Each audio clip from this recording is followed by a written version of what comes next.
Janata party అనే ఊహలు ఉన్నాయి, గ్యారంటీగా గెలుస్తుందనేది.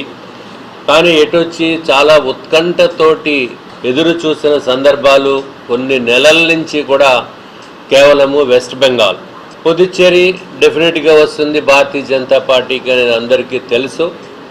ఇంకా వెస్ట్ బెంగాల్ ఏంటంటే లాస్ట్ టైం 2021 ఎలక్షన్స్లో కూడా కేంద్ర మంత్రి అనే చూడకుండా కూడా వారిని కూడా తరిమి బయటికి పంపించిన పరిస్థితులు మనం మర్చిపోకూడదు. చాలామందిని హత్యాయత్నాలు చేయటం జరిగింది భారతీయ జనతా పార్టీ నాయకుల పైన. ఎక్కడ కూడా 93% పోలింగ్ అనేది ఎప్పుడూ వెస్ట్ బెంగాల్లో జరగలేదు. అటువంటిది మొన్న జరిగిన ఎలక్షన్స్లో జరిగింది.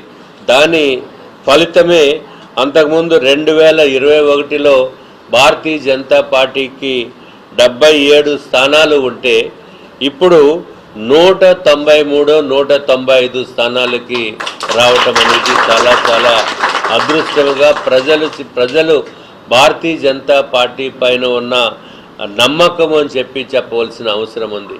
అట్లా